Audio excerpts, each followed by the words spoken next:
and welcome to the Bible Stories for Young Adults podcast for part two of our three-part series on the sexuality and sacrifice of Esther. Join me and Emily Taylor as we discuss what the story reveals to us about sexuality and relationships. So, King Xerxes is attracted to Esther the most, which I think is the biggest factor in her becoming the queen. Looking at just the text. And this is the ultimate key to the survival of her people. And in some translations, the passage reads that the king was most attracted to Esther, but in some others, it says that Esther gave the king the most pleasure or pleased him the most. I think there are quite a few ways to interpret this, but perhaps this could mean that Esther had received some preparation in the art of seduction or sexual technique by other women who were more experienced than her in order to make the most of her first night spent with the king.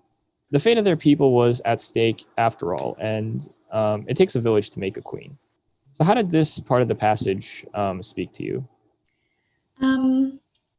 First of all, like the first feeling that it invoked was just sadness that a young woman was forced to prove her worth by how well she could please a man. That's not an unfamiliar story, and it's been told many times in many different ways. And it's that objectification, that removal of the person from the situation, and making it just about a body is, all too familiar, and just so not God's heart or God's desire, and really takes away from what God created women and men to be, and what God created sexuality should be, and the gift that it's meant to be, and the way that it's supposed to bond people, and the way it's supposed to actually glorify God. So like that immediate gut reaction for me is like, wow, that is incredibly sad, incredibly awful, and a little bit of righteous anger too, of like, wow, women were treated awfully, and why are we not engaging better in a conversation about women and about how God created women and men to relate with in and outside of relationships, and why aren't we empowering women to be all that God created them to be? But once again, from that section, like, it saddens me, it angers me, but I can see that God used it and God redeemed it. And I've heard so many stories of, I actually worked with an anti-human trafficking organization a couple years ago, and just the stories of redemption too, right? Like, God takes these awful situations where sexuality and femininity is perverted and distorted, and the enemy has twisted it into something that is so harmful. But God always comes through when we give him a situation, when we surrender it to him, he redeems it. And that is such a beautiful testimony, and it brings glory to him, which is obviously the end goal of this whole life, is to bring glory to God. And so, like, it saddens me what Esther walked through, what so many women walk through, and it angers me, but I have so much more hope than just that like there is so much more, that God's hand is never too far, that he longs to redeem his daughters who have been hurt and broken, and that God, the situation is never too broken for God to come into and redeem, because as much as Esther's situation was not ideal, like I said, like, God used it, right, to save all of his people. And that's a beautiful testimony of God redeeming a situation that seems not great. For sure. I'm not sure there's much more I can say on top of that. But that's it's a wonderful testimony. So thank you for that.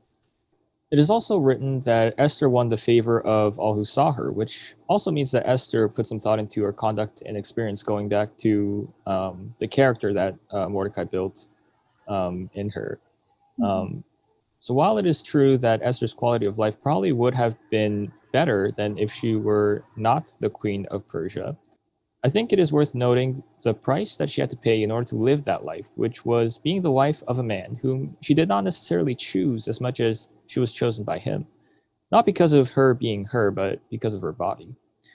Not only that, but she had to share some of the most intimate aspects of herself with this person that she knew nothing about on a personal level, which is a much more horrible deal than it sounds like, especially if Esther had someone else in mind that she envisioned spending her life with.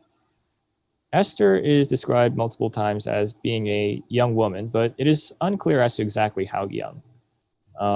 Assuming that Esther was between 16 and 27 years old, it is not unusual to think that she was thinking about courtship and her future as someone's wife.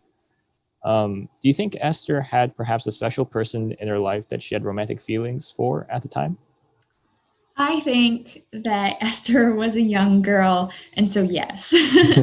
um, I think it would have is very, very likely that she had crushes or people that she was attracted to, because that's just normal. That's part of growing up. That's part of what that is. That's something that like God put in males and females, um, and is important. So she probably did. I would imagine that she did. But also there was that obviously there's that cultural expectation for her that she needed to find a man, right? Like as much as maybe her feelings could get involved and she could have crushes or like someone, there was obviously a duty as a woman to marry a man, to take care of children, to bear lots of children. And in a lot of ways, she needed a man to socially and culturally survive. And so, as much as maybe she was dreaming of an ideal man or had her eyes on someone, she probably also knew from what she had seen other women experience in her culture that marriage was more of a duty. And so it's likely that she would have thought that, well, maybe there's this ideal that I have, but in all likelihood, it's just going to have to be whoever wants me first kind of thing, right? Mm-hmm. Just because of the culture and the way that women were viewed a lot more as property. And if she was beautiful, then she would find a man that she would be able to be a wife to, and that was kind of like a cultural duty. So as much as I would say that she probably had crushes, but it would have been a lot less of a romantic expectation than even like we would have today. I think that like romance is really overdone in the media and in movies and shows today. And so now I think a lot of people have really unrealistic expectations of how easy relationships are supposed to be when really we all know they're not easy. So I think that probably her idea of it might have been a little bit less romanticized just because she didn't have those influences, and a little bit more of seen as a duty. Yeah, for sure. There definitely is that sociocultural aspect of marriage being more of a duty. But so building on that, do you think um, marriage would have been kind of a less ideal thing for a woman back in the day? Not speaking, not in like the economical sense, but more in like the joy of marriage, let's say. Yeah, I think so. I think that yeah, because like you said, it was a duty. It was something that had to be done and was basically like your job as a woman, right? Like that's what you did. You got married, you did all the duties of a wife. And it would have been monotonous and all those things.